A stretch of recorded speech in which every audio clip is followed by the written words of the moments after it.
Hey you, welcome to my channel. If you are new here, hi, my name is Bernice, aka Anicia, and if you're returning, welcome back. Since Valentine's Day is right around the corner, I'm going to do a Valentine's Day inspired makeup look, and I'm also going to be talking about 4 things that I've learned while being in my relationship. Before we get started, let me give you guys the backstory into our story. So my sophomore year of college, I joined my church choir. And in our second rehearsal, in walks this freshman, dark-skinned, very cute boy. And he is now my boyfriend, Sean. So we met at choir practice and we formed a really playful friendship. Like we were like brother and sister type stuff. Like we were always joking around, making fun of each other. But at the same time, like we would also have like some like really like deep conversations. And in those conversations, I guess I just really saw that like he was not a surface level type of guy. Like he really wanted to get to know who people were at the core. And that was different for me just because I've never had like a friendship that was like, I'm not going to say authentic because I've had authentic friendships, but this one was definitely different. Like I found myself being authentic, honest, and vulnerable with him. And he could literally see right past my BS, right past the facade that I was putting on at that time. And I felt really safe in our friendship. So of course, with all of that, I fell in love with him a year later. And like 6 months, 8 months later, he asked me to be his girl. And now we've been in a relationship for 3 years. Okay, so let's get started and talk about the lessons that I've learned. So one of the lessons that I have learned is that there is no such thing as a perfect love story. So I don't know if you've watched the movie Malcolm and Marie. It's out on Netflix. It stars Zendaya. And the slogan to the movie was basically, this is not a love story. It's a story about love. And if you've seen the movie, then you can definitely see that like, no, this is not a love story. Like it was not cute. Not even like 80% of the time. And I'm not saying that like, yeah, like your relationship won't be cute 80% of the time.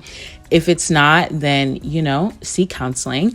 But I say that to say that like, don't compare your relationship to what you think another person's relationship story is or was or looks like. Yes, there are definitely some people that like you can see their relationship and see good fruit out of it. However, you don't know how or what it took for them to get there, one, and you don't know what the state of their current relationship is now behind closed doors. So if you are trying to formulate a perfect love story, look at the one of Jesus, one that was selfless, one that points back to his Father, one that is diligent in forgiveness, and one that is diligent in pleasing God and only God. The second lesson that I want to share with you guys is that it takes two, meaning it takes two willing people for it to work. You have to be willing to work. You have to be willing to compromise. You have to be willing to make some changes, all for the sake of your relationship. And that's if you even want to be with that person. But I'm literally speaking from personal experience because I got to a place in my relationship where I felt like, you know what? I've put in the work in my single season. God has prepared me. I have arrived. I'm here. Now it's really time to reap the benefits of a girlfriend. Like, what do I need to do? Like, I'm perfect. I'm good. I'm the gift to you. And to be honest, I was not the best gift to my partner in this particular season. I was not pulling in my weight. I was not compromising. I was not budging. And honestly, like I just was not growing in my relationship. And that was because I just had this belief system that like I'm supposed to be chopping it up. Like I'm supposed to be like enjoying my relationship. Like what work needs to be done here. And that was more so because I was seeing other girls and I was like, well, they don't have to do this. So like, why am I doing this? And y'all, that really crippled my relationship and it really crippled me because let me just be honest, like I was not working, and where my boyfriend was working, I was not meeting him there, and our relationship was not striving. But thank God for restoration and redemption. Thank God for that. My third lesson that I want to share with you guys is to change your belief systems before you change your actions. So let me break it down. I think so many times we look at a situation and we think, well, if I just do X, Y, and Z, or if I just change my behavior in a certain way, then it'll fix the issue. And to some extent, it will fix the issue, but it won't permanently fix the issue. So here's the thing. Our belief systems are an accumulation of the things that we've seen and heard growing up. So through all those things, we then think the way that we do and do certain things the way that we do, simply because of what we've seen and what we've heard. And to be honest, like, some of our belief systems are just not healthy. So what happens is, for example, you grew up and you saw that, like, your parents never argued. Even whenever your dad was in the wrong, like, your mom never said anything. And you grew up thinking like, oh, like, women are supposed to be, quiet and meek, and you can't say anything that opposes a man. So you take that belief system and you think to yourself, like, no, I'm going to change that. Like, I'm going to be vocal. No man can tell me what to do. Like, I'm going to stand up for myself. So now fast forward, you're in a relationship and your man's trying to correct you on something that you clearly did that was wrong, or that you're just ignorant of it being wrong, and you have a hard time having a teachable heart. You have a hard time accepting that correction, right? And you're trying to figure out, like, why do I have a hard time accepting this correction? It's because of your belief system. So I had to learn in my relationship that anytime I had an issue, whether it was my man correcting me or any other thing, I had to really think to myself, like, okay, what is the belief system that I have, and why is it hindering me from being successful in this part of life, right? There were so many things that I had to uproot. There were so many things that I had to go back to Jesus with and be like, God, like, this is the lie that I've believed for this long. This is the belief system. Like, please transform my heart. Please teach me why this isn't good, and please give me your truth.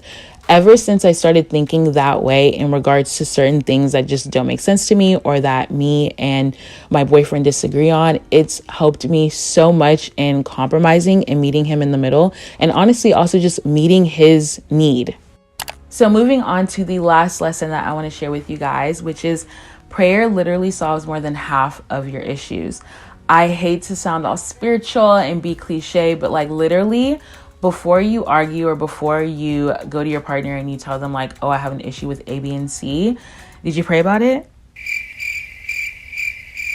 Yeah. Did you pray about it? Okay, cool. So what I found is that most of the times, like, we just be going willy-nilly to our partner, and we want to have these, like, serious talks about things that are bothering us, and we don't go to God beforehand. Like, so many times I say, it's not what you say, and it's how you say it. And if you want to know how you say something, you honestly need wisdom. You honestly need wisdom, and that wisdom is going to come through prayer. You're going to have the wisdom in knowing how to say what's on your mind. You're going to have the wisdom into knowing how to fix an issue.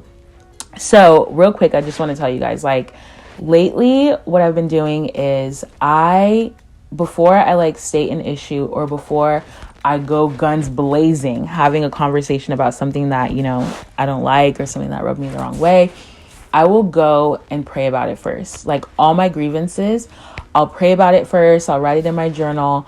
I'll let a day go by. Right? And what I found is that God, first of all, baby, God listens, okay? He listens. And when you honor him, he will honor you. Half the things that I have prayed about and just spoken to God about in terms of things that I don't like, my grievances, whatever, he will handle them without me doing anything. God will fight that battle for me. Like, I will literally see Shay call me and be like, you know what, I'm sorry about X, Y, and Z. Or he'll call me and be like, you know what, I think I need to do X, Y, and Z about X, Y, and Z. And it's that same thing that I prayed about. And so I look back and I think, oh my gosh, like, if I would have just like implemented this earlier, or if I would have just been on my knees and prayed about certain things in regards to him and certain issues that we face in our relationship, we would not, like, we would have been okay. Like, we would have been completely fine. So yeah, you guys, I encourage you guys to pray. I encourage you guys to get like a prayer journal and just write down your grievances. Like, pray for your partner, pray for yourself, and you'll really see how God is just so faithful in meeting you when you seek him. Okay, y'all. So that is basically it. Those are the 4 things that I wanted to share with you guys. Real quick, there is no such thing as a perfect love story. There is only stories about love, and you make it into what you want it to be. Two, it takes two. It takes two willing people to make a relationship work. 3, change your belief systems before you change your actions. Your actions will always follow your belief systems. And lastly, pray, pray, pray. Literally, it will solve half the issues you have. So yeah, that's basically it. I hope you guys took something away. I hope you guys implement some things. And I hope you guys have a really good Valentine's Day. I'll see you guys in the next video. Bye.